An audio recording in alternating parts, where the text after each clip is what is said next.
noches, amigos televidentes.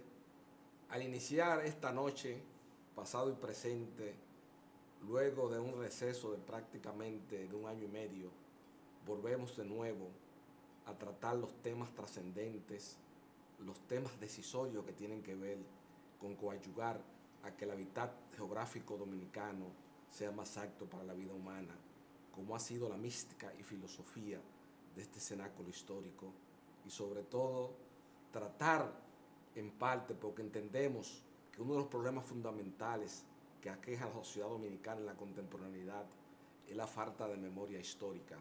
Siempre recuerdo la última entrevista que el preclaro dominicano don Freddy Veras Goico le hizo a mi extinto padre Francisco Carvajal Martínez, y él siempre señalaba esa noche, lo recuerdo con una precisión y con una nostalgia, porque me llamó mucho la atención la palabra donde él le enseñaba a Freddy: lamentablemente nosotros como país y como sociedad hemos perdido la memoria histórica. Aquí cualquier persona agrede a uno sin conocer los antecedentes históricos de la vida, en lo que uno ha sido en la cultura vivencial ha hecho por mejorar este hábitat geográfico.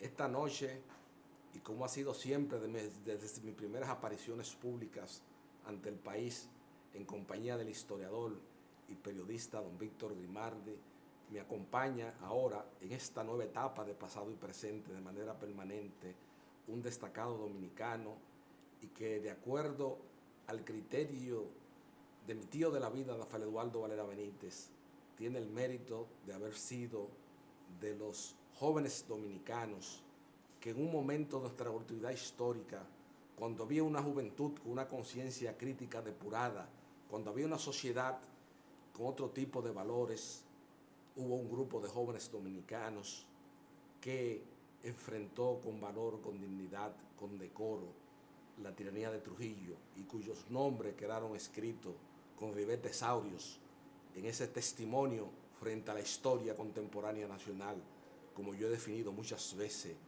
el libro de mi tío de la vida, Rafael Eduardo Valera Benítez, El complot develado. Y precisamente el dominicano que me va a acompañar en esta segunda etapa de pasado y presente frente al país y la sociedad dominicana, su nombre figura escrito con ribetes áureos, como reitero, en esa obra fundamental que es El complot develado, como es don Sergio Germán Medrano, que en la apertura y la democracia ha devenido en uno de los abogados más importantes de nuestro país en el conocimiento de litigios importantes y en el orden del procedimiento civil dominicano.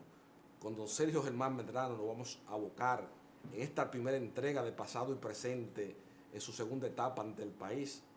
Vamos a abocar a tratar una serie de temas importantes sobre la historia dominicana, luego de la primera pausa de pasado y presente esta noche frente al país y la sociedad dominicana.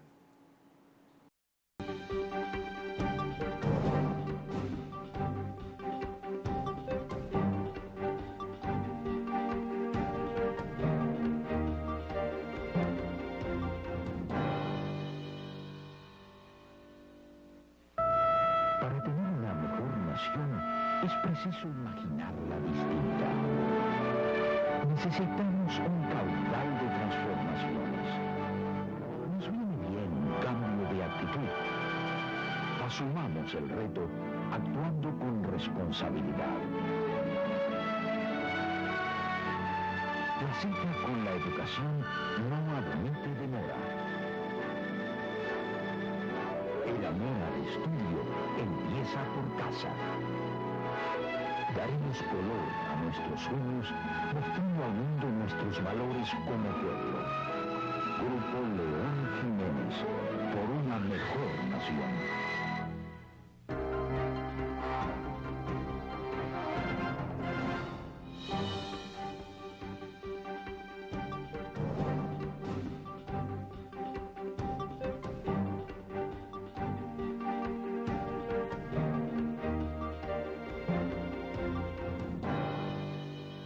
Como habíamos señalado en el proemio de pasado y presente, se encuentra con nosotros esta noche don Sergio Germán Medrano. Buenas noches, don Sergio. Buenas noches, Carvajal. Me siento muy satisfecho y alegre de que hayas vuelto de nuevo a poner en el aire tu programa pasado y presente. Así los dominicanos disfrutarán de un programa que se ha dedicado al enaltecimiento del patriotismo dominicano, el conocimiento de la historia, la profundización en hechos importantes de nuestro pasado y de nuestro presente incluso. El pasado y presente tiene un historial ganado en la radiodifusión, en la televisión dominicana, que le otorga méritos de primera categoría, y por eso me siento satisfecho de estar aquí acompañándote en este programa. ¿Cómo no, don Sergio? Hay un tema, yo creo, don Sergio, medular y trascendente, que yo quiero precisamente investir ustedes esos crisoles, como yo he señalado, porque en República Dominicana a diario hay mucha gente opinando sin tener los crisoles históricos, sin en los momentos estelares de la historia contemporánea nacional haber hecho ningún tipo de sacrificio. Y usted tiene el mérito de que formó parte de esa generación del 14 de junio, y su nombre fue de los primeros que figura en el libro del complot de velado de Rafael Eduardo Valera Benítez. ¿Cómo visualiza don Sergio Germán Medrano una figura destacada del movimiento revolucionario 14 de junio en su etapa clandestina, en la plena vigencia de Rafael Noriega Trujillo? ¿Cómo visualiza Sergio Germán Medrano esa especie de neotrujillismo espiritual que ha surgido en la sociedad dominicana? Y prueba de esas afirmaciones que yo hago esta noche ante el país lo constituyen sin lugar a duda, el hecho de que un nieto, el hijo de Angelita y de Luis José Domínguez, tenga ya una valoración electoral dominicana que puede ser una fuerza decisoria en caso en que las próximas elecciones nos aboquemos a una segunda vuelta. ¿A qué usted atribuye, a cuáles factores, causas o circunstancias usted atribuye ese resurgir de ese neotrujillismo espiritual en la sociedad dominicana? Bueno, en primer lugar, como conocemos todos, actualmente la sociedad dominicana está atacada deleteriamente por una delincuencia incontrolable. Una delincuencia que está impidiendo que las familias puedan vivir tranquilamente porque temen por la vida de sus hijos, temen por la vida de los integrantes de la familia. Si se sale a la calle, se matan personas por un celular, el tránsito es caótico, las noches son terroríficas para estar en la calle. Quiere decir que hay una situación donde la gente reclama que se aplique la ley, que se persiga al que delinque. Sin embargo, se produce entonces una perturbación, una patología del pensamiento cuando piensan que con un retorno del trujillismo se podría superar esa situación, y no es así. Tiene dos aspectos la presencia de ese nieto de Trujillo aquí. Para mí, en primer lugar, es un payaso. Un payaso porque una persona que viene nacido en el extranjero y de nacionalidad extranjera y viene a la República Dominicana a hacer una campaña y a pretender postularse a la presidencia de la República sabiendo o debiendo saber, porque deben habérselo dicho sus acólitos, sus asesores, que tiene un impedimento constitucional que no se lo permite. El párrafo del artículo 20 de la Constitución dice que los nacidos en el extranjero de padre o madre dominicanos, para poder aspirar a la presidencia de la República Dominicana, tienen que cumplir acumulativamente dos condiciones. Primera, haber residido en el país durante 10 años. Y segunda, haber adquirido la nacionalidad con una anterioridad de 10 años a la elección donde pretenda postularse. Quiere decir que ese sujeto ni ha vivido aquí durante los últimos 10 años, ni ha adquirido la nacionalidad dominicana todavía.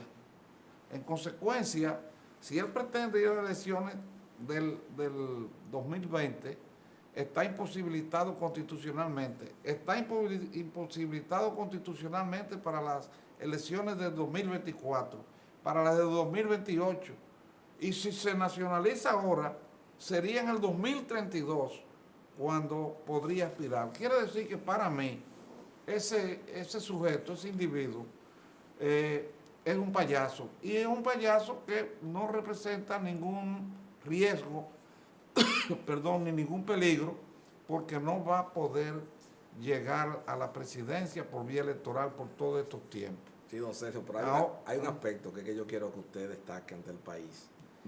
Independientemente de todos esos factores que usted señala, que yo, desde el punto de vista jurídico, son correctísimos y irrefutables, yo quiero que usted me hable. Por la encuesta Gallup hoy lo fija ya él en un 7 o un 8% en el mercado electoral dominicano, cuando ningún político tradicional. Podemos coger, por ejemplo, al doctor Marino Vinicio Castillo Rodríguez, que es una persona de una dilatada vida pública, independientemente de que muchas veces no compartimos sus posiciones públicas, pero entendemos que una figura de cierta importancia en la apertura y la democracia. Y gente que tienen años dedicados a la actividad política y no han logrado el porcentaje electoral que él ha logrado en un brevísimo espacio de tiempo. Bueno, primero habría que ver esas encuestas. Tú sabes que aquí hay una práctica de fabricar encuestas. Habría que esperar una encuesta imparcial, seria y de credibilidad. Sí, pero esa Gallup hoy la maneja Bernardo Vega. Bueno, y es una de las más de las pero mejores. se ha equivocado en otras ocasiones. Claro, porque no existe una precisión matemática. Pero como te dirían, debo decir esto, independientemente del aspecto constitucional que yo te dije, hay otro aspecto.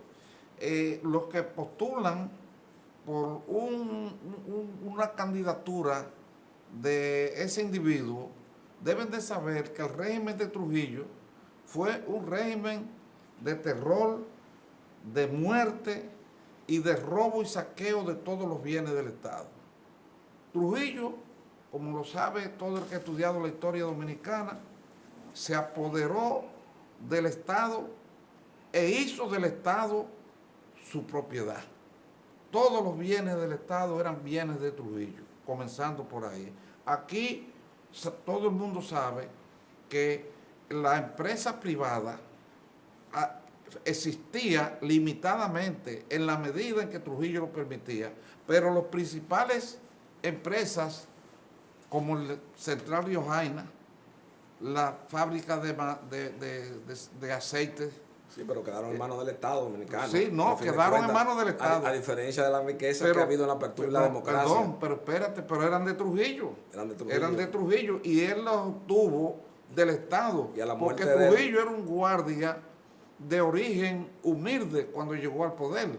Y al poco tiempo era uno de los hombres más ricos y poderosos del país porque se apoderó. Y eso lo reconoce Juan Bosch, la fortuna de Trujillo. Bueno. Antes de él ascender a la elección de la cosa pública, ya era uno de los hombres más ricos de República Dominicana, con la familia Vicini en el 29. Sí, bueno. Pero yo lo que le quiero decir, que usted en ese aspecto, que hay que, yo entiendo lo que usted señala, pero también tenemos que partir de una diferencia histórica. Cuando Trujillo muere, ¿en manos de quién queda todo ese patrimonio personal de Trujillo? Yo antes quiero decir, quiero volver, sí, pero quiero volver con Trujillo en los aspectos y lo que representa, que es lo que puede representar su nieto. Okay.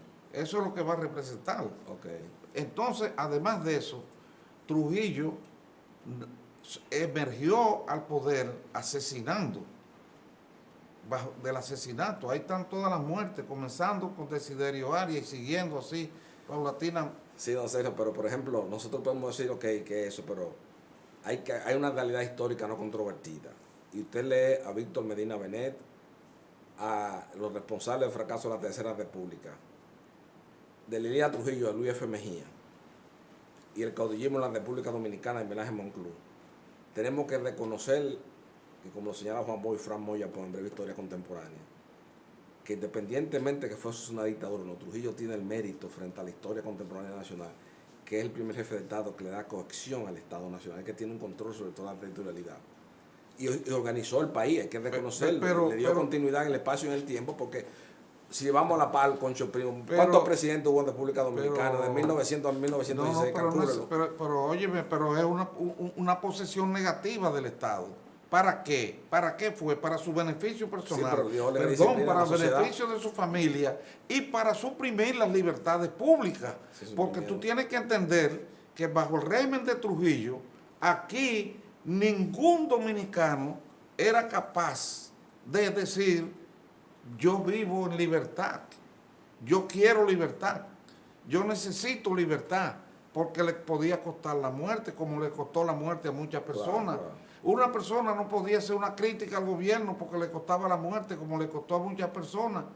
Déjame decirte que Trujillo organizó el sistema de represión más bestial que ha conocido Latinoamérica, incluyendo inmiscuir al ejército y a la policía en actividades no propias del control del orden público, sino propias de única y exclusivamente de la persecución política, porque ¿quiénes eran los que observaban la vida de los ciudadanos, los que los espiaban, los que los buscaban? Eran los militares, era la policía. Y después, desconfiando, y por desconfianza, en el año 1950-51, organizó el Servicio de Inteligencia Militar, que ya estaba fuera del ejército y fuera de la policía, y puso a Johnny Abe a dirigirlo, y eso se convirtió en una banda de asesinos. Bueno, tu padre fue una víctima de eso, yo fui una víctima de eso, ¿tú entiendes? Y yo quiero que tú sepas que habría que entender lo que era la cárcel de las 40 y lo que eran las cárceles dominicanas en la era de Trujillo. Cuando se desveló el complot, 14 de junio, nos encarcelaron. Cuando yo llegué a la cárcel de las 40, lo primero que me presentaron fue a Pipe Faxa y a Leandro Guzmán con gusano en la espalda, en el pecho, y todo flagelado de los golpes y los latigazos que le dieron. Y me dijeron: a ti, si tú no hablas, te vamos a poner así. Me llevaron para una celda. En esa celda, y te hablo de las torturas que nos pusieron a ver, porque nos sacaban al patio para ver torturar a los compañeros y que supiéramos lo que nos venía cuando llegaba el interrogatorio. Y ahí estuvieron ese grupo de jóvenes de Santiago, jovencitos de 17, 18 años, que lo trajeron preso de Santiago. Los panfleteros, y lo asesinaron. Sí. ¿Tú sabes cómo lo asesinaron? Sí, claro. Bueno, entonces... Pero lo que yo me refiero... Pero eso era sencillamente, eso era porque queríamos libertad. Claro. Queríamos que... Todo eso que usted señala, don Sergio, y eso es loable frente a la historia contemporánea nacional, pero yo lo que quiero que usted me hable de un fenómeno que yo observé teniendo el privilegio en la vida de tratar a 3 notables luchadores antitrujillistas en la intimidad, como fueron mi tío de la vida, el doctor Víctor Villegas, que en una obra poética muy importante, sus últimas obras, Sueño de Realidad, abrigó un profundo pesimismo, un desencanto en lo que había devenido la sociedad en la apertura y la democracia. Yo siempre lo he señalado eso, de que Villegas publicó esa obra, que se agotó inmediatamente, porque esa debe ser una lectura obligada en muchos hogares dominicanos. El mismo Fefe Valera murió desencantado por lo que o sea, entendieron que la sociedad dominicana había entrado en un proceso de involución, que habíamos pasado de un trujillismo unipersonal a un trujillismo plural en la sociedad dominicana. Entonces, ese fenómeno social es lo que yo quiero que usted me analice. Porque esos pensadores que en un momento determinado fueron precarios antitrujillistas, que empezaron con la Juventud Democrática, incluyendo mi padre, que empezó con los hermanos Ducudrey antes del 14 de junio, cómo después devinieron en ese profundo pesimismo en lo que había venido la sociedad de la apertura y la democracia. Bueno, una cosa es que se tome en consideración que el proceso político, social y económico de la República Dominicana con posterioridad a Trujillo no se desarrollara en la forma en que todos esperábamos y que quisiéramos que se hubiera desarrollado. Pero otra cosa es que no podemos, por eso, bendecir el régimen de Trujillo y pensar que el régimen de Trujillo tenía bondades y pensar que el régimen de Trujillo, tú entiendes, tenía aspectos positivos y vincular, tú entiendes, lo que ha ocurrido después del régimen de Trujillo con la posibilidad de que un nieto de Trujillo pueda superar esa situación, porque no la va a superar. Lo que va a haber es una retrogradación. Claro. Volveremos a la era de Trujillo. Ahora, ¿qué es lo que ha pasado? Fíjate, cuando se comete el ajusticiamiento de Trujillo, hubo una persecución donde los que intervinieron en la muerte de Trujillo fueron todos ejecutados, con algunas excepciones muy limitadas. Claro. De los sobrevivientes. Porque se escondieron muy bien. Exactamente. Si no, ¿qué pasó entonces? Que llegó al poder un estrato social que había estado vinculado a Trujillo también. Y llegó ese estrato al poder y en vez de impulsar los cambios políticos, económicos y sociales que necesitaba la sociedad en ese momento, lo que se limitaron fue a pensar que celebrando unas elecciones en el año 1962 se iba a resolver el problema de la herencia que había dejado la transición de la dictadura a la democracia. Exactamente. Y no era así. Había que establecer un programa de gobierno desde el principio orientado no solo a mantener las libertades públicas, sino a establecer la justicia social y a entender que una sociedad crece, se desarrolla y progresa cuando sus integrantes tienen niveles de educación compatibles con el progreso que se va desarrollando en el mundo, porque una sociedad no es aislada hoy en día. Con las comunicaciones ya hay una interrelación muy estrecha. No, entonces, hablar de la información, la era digital. Exactamente. Entonces, ese proceso que comenzó, incluso hubieron errores también de la parte, yo diría, más granada de la juventud de esa época, que se involucró en unas acciones que se sabía de antemano que no iban a tener un resultado positivo, sino que iban a fracasar porque fueron las acciones, por ejemplo, de las guerrillas, fue el movimiento revolucionario del 14 de junio, la guerrilla de las Manacas, etcétera, etcétera, y todas esas acciones. Que se perdieron gente de mucha valía. De mucha valía y que no tenían posibilidad en ese momento, porque todo el poder había quedado intacto, el ejército había quedado intacto. Ahora, don Sergio, ahora que usted menciona ya, para entrar en la primera pausa, en la segunda pausa del pasado y presente esta noche frente al país, yo creo, y a usted hacer referencia a la guerrilla, y era una cosa que medullarmente mi papá y Valera Benito lo hablaron mucho. Yo creo que la muerte de las hermanas Mirabal fue una carga emocional muy grande para Manuel Aurelio Tavares Justo. Y entonces comenzaron esas pugnas el 14 de junio por los Rodríguez, una serie de personas, a irse por la insurrección.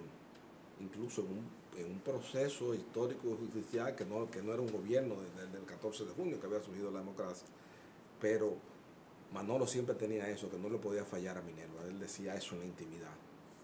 Y yo creo que esa ascensión a las escarpadas montañas de Quisqueya de Manolo Tavares Justo fue un suicidio política, un suicidio personal, porque yo creo que él, en términos emocionales, nunca superó la muerte de Minerva. Ese es un criterio de mi padre que nos reveló por primera vez esta noche ante el país. Bueno, yo entiendo perfectamente que el vínculo amoroso, el vínculo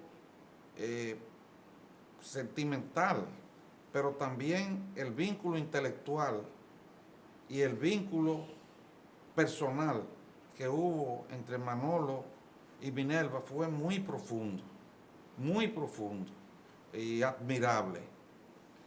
Pero también pienso que no fue la decisión más acertada. Que no fue ese vínculo, la pérdida de ese vínculo, no fue lo que lo impulsó a él solamente a irse a la guerrilla, porque Manolo era también un idealista puro. Era un idealista puro, era un hombre intrínsecamente idealista. Y pensó que valía más la pena el sacrificio en la lucha que plegarse a la situación imperante en ese momento y a cómo se iban desarrollando los acontecimientos de una manera negativa después de haber pasado todos los acontecimientos posteriores a la muerte de Trujillo. Yo creo que, bueno, si tú lo ves y lo mides desde el punto de vista del resultado, tú puedes decir fue un error. Pero si tú lo mides desde el punto de vista del patriotismo, del idealismo, de la pureza del pensamiento, claro, bueno, fue un sacrificio, ¿tú entiendes? Así Claro. fueron los sacrificios de José Martí, así fueron los sacrificios de Sánchez. Claro, fue un gran héroe. Un gran héroe de la historia contemporánea Exacta, de la historia dominicana. Y fue pero coincido contigo en que fue una lástima que se perdiera esa generación completa. Claro, la gente tan brillante. Tan brillante, preparado, verdaderos patriotas también. Claro. Bueno, amigos televidentes, vamos a entrar ahora en la segunda pausa de pasado y presente, esta noche frente al país y la sociedad dominicana, para luego seguir conversando con don Sergio Germán Medrano.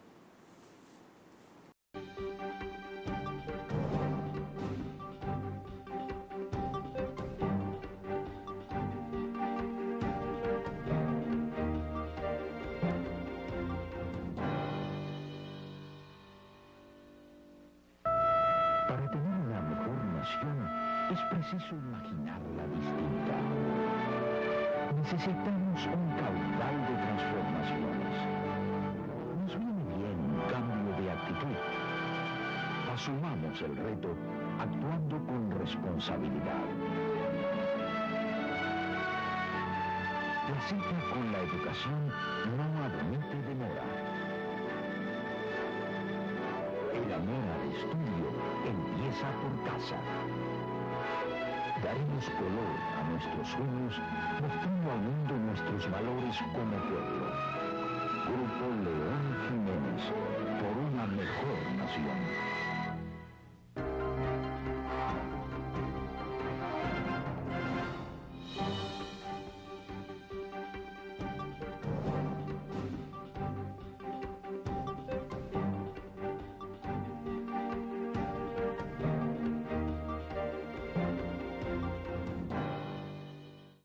Ya alejándonos un poco de los temas históricos que levantan tanta controversia en la pequeña burguesía intelectual dominicana, porque indudablemente ese punto de partida de las luchas contra Rafael Leónidas Trujillo Molina y esa especie de friega espiritual que hay en un segmento importante de la sociedad dominicana, yo creo que eso es un tema de que la vigencia de Trujillo hoy día apasione tanto a muchas personas.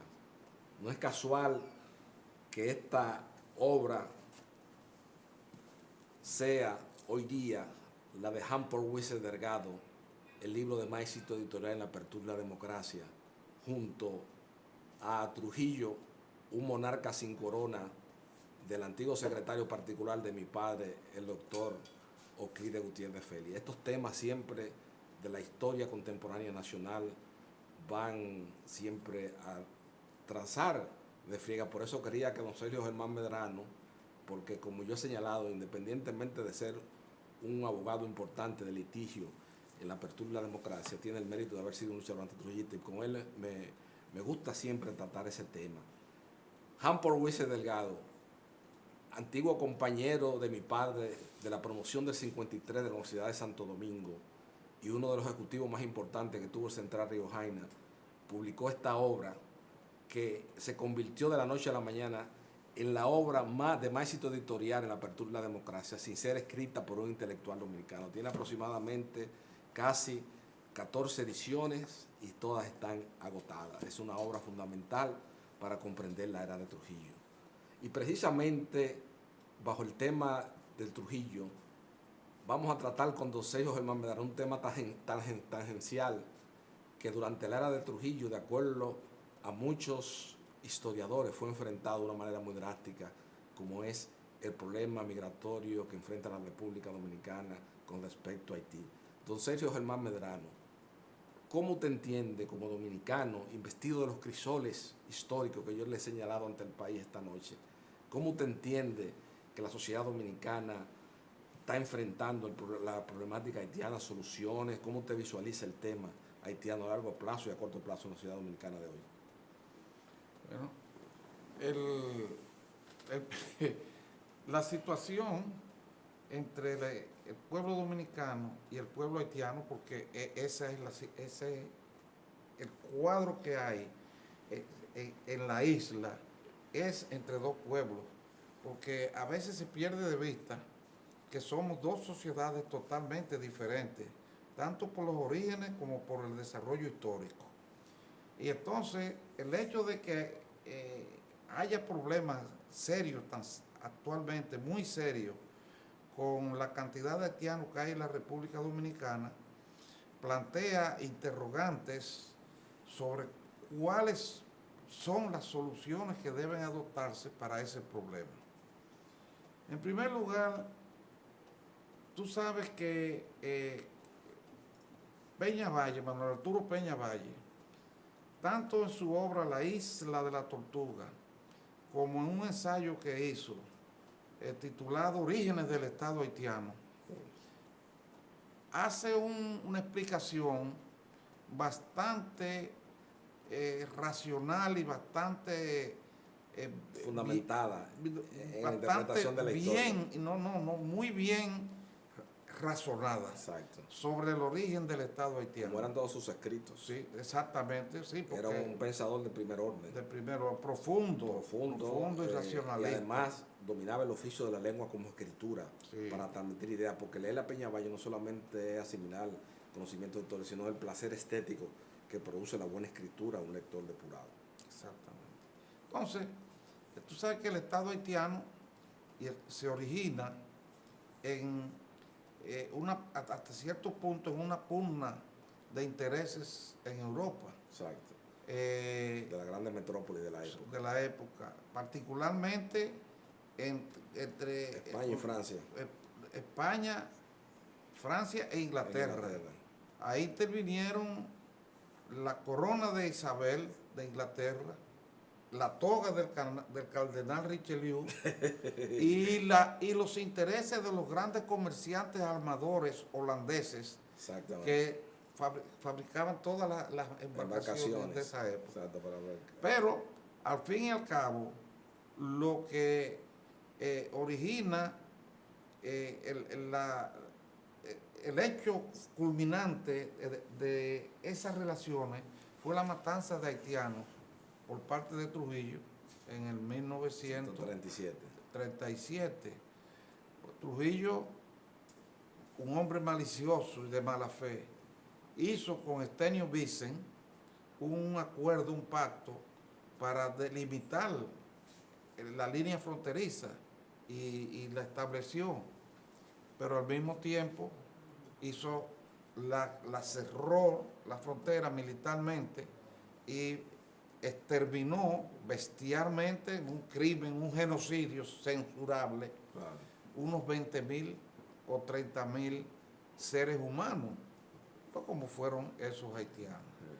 Aunque Fran Moya creo que en Breve Historia Contemporánea dice que en el inventario leal y efectivamente no pasaban de 9.000 y pico, bueno, 10.000. Bueno, hay unas adquisiciones históricas. Hay muchas versiones. Pero la cantidad que se estimaron los observadores internacionales en esa época fue unos 20.000. Unos 20.000, eso es lo que ha quedado registrado, porque realmente los dominicanos de esa época no tenían oportunidad de hacer esas observaciones ni hacer esas medidas, pero el extranjero sí, porque el extranjero podía palpar la situación de una manera imparcial y desde fuera. Bueno, pero eso Trujillo, porque Trujillo era racista, y como racista no solo despreciaba al pueblo haitiano, sino también despreciaba a la gente de color aquí de la sociedad dominicana, aun cuando él tenía en su sangre, sangre de gente de color. José Trujillo Barlet. Exacto. Y doña Julia. Y el Siná, claro. y sangre haitiana también, los Chevalier. Claro. Bueno, exacto. Ahora, ese problema desapareció durante la era de Trujillo, no lo hubo, porque Trujillo lo mantuvo, e incluso no fue que no venían los haitianos a la República Dominicana. Los haitianos venían en camiones para la zafra, los traían, caravanas de camiones al corte de la caña. Muchos de ellos se fueron quedando y se quedaron y formaron batallas poco a poco, pero después de la muerte de Trujillo, el tema ha cambiado sustancialmente, y el hecho es que hoy en día hay una cantidad de haitianos en la República Dominicana que la economía del Estado Dominicano no puede soportar.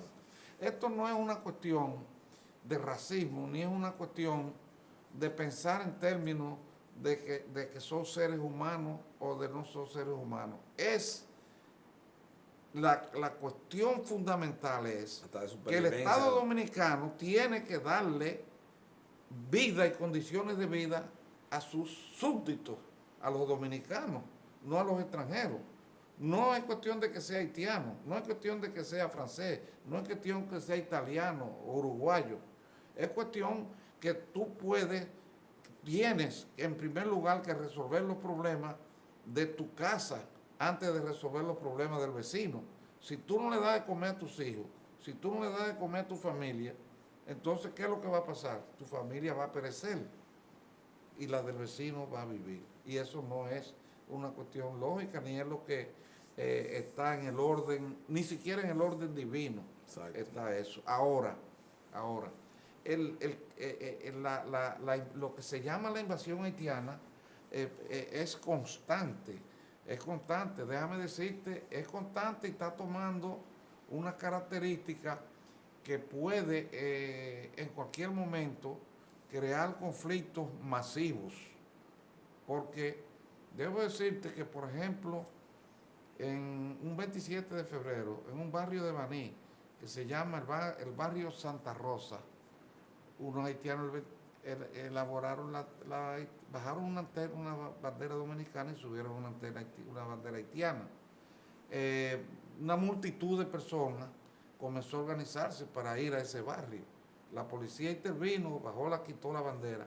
Y después, el año pasado, se dio un fenómeno en Mao, me parece que fue también, donde el día 27 de febrero organizaron una fiesta de vudú en el parque central. Entonces, esas son provocaciones que se están haciendo. Pero independientemente de esos acontecimientos secundarios, accidentales, el problema es también que más del 60% de los partos en los hospitales son de mujeres haitianas. Entonces, hay quejas también de que muchas veces, quejas muy dramáticas de personas que la han llevado a emergencia en hospitales y no han podido atenderlos porque los hospitales están ocupados por haitianos. Pero tú te vas a dar con otro fenómeno relacionado con ese, pero en forma opuesta. La élite haitiana, las familias más ricas de Haití, hoy en día, que vivían en los barrios de Petionville, tienen todavía sus negocios en Haití, pero viven en Miami y en Panamá. Entonces, esa gente han descuidado su sociedad, no le importa su sociedad, y quieren que sea el Estado Dominicano el que le resuelva los problemas. ¿Tú me entiendes? Ahí hay una situación censurable. hacia esos ciudadanos haitianos, y tiene que haber necesariamente también una actividad defensiva del Estado Dominicano para poder atender las necesidades de la gente pobre de este país, porque si pobres son esos haitianos, más pobres son los dominicanos que están aquí también. Sí, pero yo creo, don Sergio, que el problema es de visto una gravedad inusitada. Primero, porque hay una obra fundamental para entender las diferencias abismales. No estamos hablando de un tema racial, como usted señala claramente, no.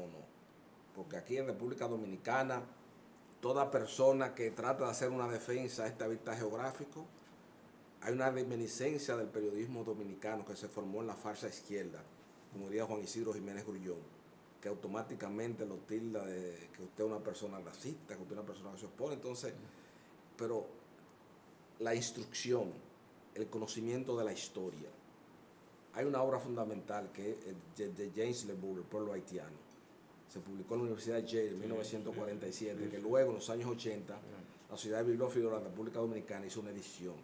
Esa es una obra fundamental para entender la diferencia abismal de costumbre, de visión del mundo y de la sociedad, hasta sociológicamente, de religiosidad, una serie de, en todos los aspectos somos nosotros diametralmente opuestos al pueblo haitiano.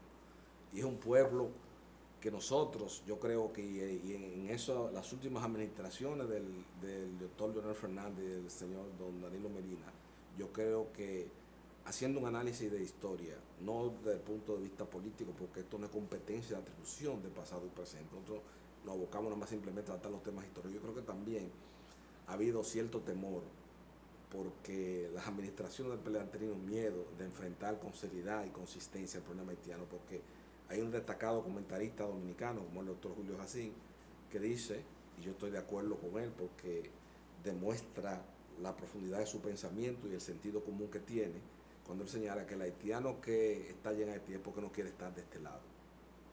Y aquí los haitianos cruzan, se crea una serie de problemas. Mire el caso de Julio Iglesias, que pasó ese problema, puso en venta todas sus cosas, porque en Higüey, que es un polo turístico, usted va a Nisibón, va a la otra banda, va a todos lados, y es una invasión pacífica de haitianos. Pero con la agravante, como le digo, que hay que leer ese libro de James Le Bourg, es que el haitiano ya está llegando a un punto, primero que está creando una serie de conflictos étnicos, una serie de situaciones delincuenciales que no se habían en la sociedad dominicana. Yo le comentaba en estos días en su oficina del primer congreso que se hizo bajo el centenario de la República de Procuradores Generales de Corte de aquí, presidido por Freddy Pretor Castillo con el centenario de la República. Después se han hecho seminarios posteriores. Pero fíjese que cuando la migración haitiana se hace más notable, más palpable, más presente en la sociedad contemporánea dominicana, es que ocurren los crímenes más de desmembramiento de cuerpo, cosas que eso no se veía aquí. Y usted lo veía todavía hasta los años 90, usted no veía desmembramiento de cuerpo aquí en este país, pero los haitianos han ido hasta cambiando eso, han creado una serie de conflictos, vienen aquí, son los crímenes más cosas son ellos que lo han cometido. Usted dirá, bueno, en un análisis simplista que no tiene ningún fundamento sociológico lo que está planteando Carlos Hart, pero póngase a analizarlo eso con detenimiento para que usted lo vea. Entonces, el problema es más complejo de lo que se ve. Pero con esas actividades delictivas de grupos haitianos, porque han venido bandas de haitianos y delincuentes haitianos aquí, que son delincuentes allá y son delincuentes aquí, pero han venido aquí porque aquí tiene un campo más fértil para la delincuencia. Pero eso crea un problema de política penal del Estado. Porque entonces, cuando se le detiene, ahí vienen a decir que ya es porque es haitiano, que lo están deteniendo. Sí, pero esos son los organismos internacionales. Pero que aquí le hemos dejado que coja mucho auge, mucho prestigio. Pero crean un problema, es lo que te digo. Con cierto comentarista de importancia, porque hay un problema también muy serio con eso, que los americanos y las organizaciones de algunos países del grupo de los 8, porque fíjese que los conflictos raciales de mayor profundidad que se presentan en el estado de Florida son los pleitos que hay en el North Miami Beach entre los haitianos y los morenos norteamericanos, porque los morenos norteamericanos le tienen miedo al haitiano como el diablo a la cruz. ¿Usted me está captando lo que quiero decir? Es una realidad social que hay, entonces aquí hay que estudiar. Entonces, a nosotros nosotros somos los que estamos cargando con el problema haitiano, porque los haitianos no lo quieren en ningún lado. Nosotros tenemos que, esa cuestión. Entonces, lo que yo entiendo, que ya es un problema que se le ha dado demasiado auge. El doctor Balaguer lo enfrentó. Hay que reconocer, porque usted puede decir, bueno, Balaguer es una figura de derecha, de accionario, trujillista, de la escuela de Trujillo, pero hay que reconocerle que en esa visión de la defensa del hábitat geográfico dominicano tenía más depuración que las administraciones que lo han sucedido a él. Entonces, nosotros ya tenemos casi 3 millones de haitianos aquí. Eso es lo que te digo, que el problema ha trascendido el mero conflicto de nacionalidad y el mero conflicto racial, para convertirse ya en un problema de Estado, en un problema de que el Estado dominicano no puede subvenir las necesidades de esa masa humana. Entonces, ¿a qué se van a dedicar y qué es lo que van a hacer? Bueno, no se puede negar que están desempeñando también, ese es el aspecto positivo, porque no todo es negativo. En el campo, hoy en día, si no fuera por los haitianos, aquí no hubiera agricultura. No, sí, porque todavía está aquí en los campos usted va en plena posmodernidad y usted ve esas escenas que habla del doctor Mocoso Puello en Cartas Evelini, José Ramón López, la gente, los dominicanos sentados bajo una mata con un motor en los campos. Eso se ve en todas las cosas de aquí, nadie quiere estar. Nosotros también hemos perdido disciplina como trabajo. Y te voy a decir una cosa. Y enganchado a la política, a la actividad política, con ese clientelismo. Y la mayor parte visceral de la gente del campo lo que piensa es en irse al extranjero. Claro. En eso es lo que piensa. Nadie piensa como era hace 40 o 50 años, que el hombre del campo estaba arraigado en la tierra, arraigado en la situación social del campo, y se sometía a un trabajo que producía riqueza para ellos y para el país. Ya no, ya han abandonado. Y te voy a decir esto también, han abandonado el campo. Entonces, ese trabajo lo están haciendo los haitianos, especialmente bajo régimen de obreros agrícolas, sí, porque no es que sean propietarios de tierra, ni que tengan tampoco un régimen de colonato o de arrendamiento. Es bajo régimen de obreros, un trabajo que no quieren hacer los dominicanos. Claro. Incluso en la misma ciudad, en el mismo ámbito urbano, se está viendo ya una situación donde muchas de las ocupaciones que tenían los dominicanos tampoco quieren hacerla y la están haciendo los haitianos. Entonces, el fenómeno es que, y ahí vuelvo a lo que te dije al principio, a algo que te dije al principio, vuelvo al tema de que aquí hay que comenzar por un proceso de educación, pero urgente, amplio y consistente, ¿tú entiendes?, en la sociedad dominicana, tanto en la sociedad rural como especialmente en la sociedad barrial. Si no se promueve la educación en la familia, comenzando ahí en primer término, y en la escuela, este país tiene un destino muy triste. Tiene un destino porque hoy en día, si tú examinas la situación que hay en los barrios y en lo que está pensando la juventud de los barrios, tú te espantas, porque ¿qué es lo que están pensando la mayor parte? Aquí hay una filosofía barrial ahora, y yo tengo que hacerme, yo tengo que conseguir lo mío. El término es enriquecerse rápidamente, como sea.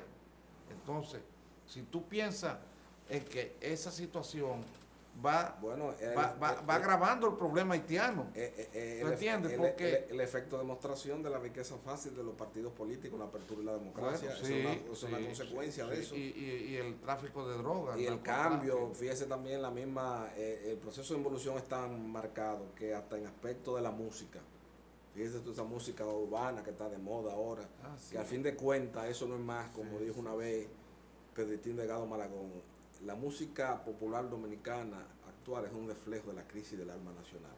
Y eso es verdad, eso no admite discusión. Pero fíjate, la música, el tema no es la música, No, es el reflejo, como él dice, es el reflejo. tema es la composición. Sí, es el reflejo de la porque crisis. la música, tú puedes tener esos reggaetones, y tú puedes tener la bachata, y tú puedes tener esa música, y no es más que un estilo de música. Y tú puedes tener cualquier género musical. El problema está en que lo que está prevaleciendo en el canto que acompaña a la música es la vulgaridad, es la procacidad y es la propaganda y el estímulo de los vicios. Eso es lo que ocurre con esos cantos. Y es un tema global. Porque ahí está los Maluma, los Zuma y toda esa gente que son colombianos. Son una cosa que hablan.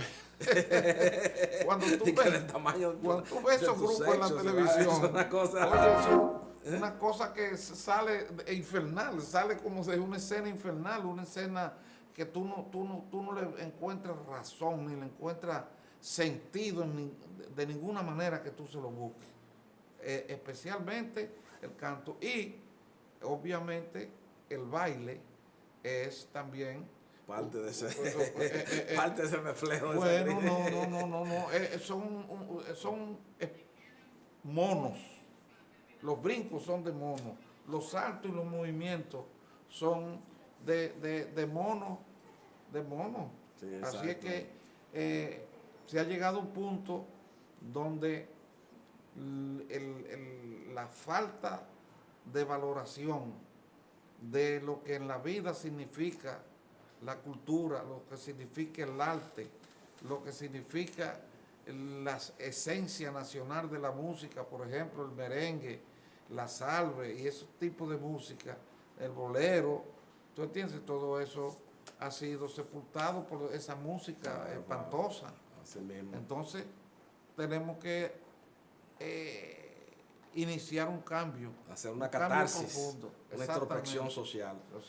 Bueno, don Sergio, lamentablemente ya hemos llegado esta noche. Fíjese qué rápido pasa el tiempo en televisión. Hemos llegado al final del espacio de tiempo de pasado y presente.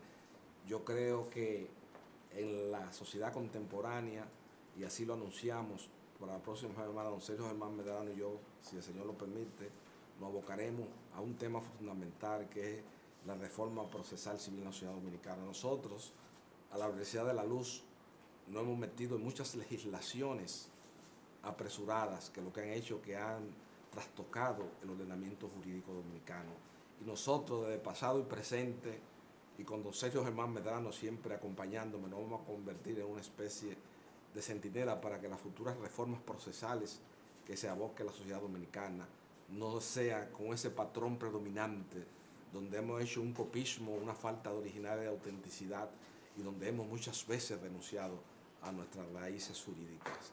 Don Sergio, le cedemos la palabra para ya despedir el pasado y presente esta noche frente al país y la ciudad dominicana. Bueno, despido tu programa con el mismo sentido de alegría, de euforia con que lo inicié, celebrando que pasado y presente haya vuelto a brindarle a la sociedad dominicana la oportunidad de conocer aspectos de la historia, aspectos de la actualidad, con un sentido de racionalidad, con un sentido de objetividad y con un sentido de constructividad. Cómo no. Buenas noches, amigos televidentes. Hasta la próxima semana, si el Señor lo permite.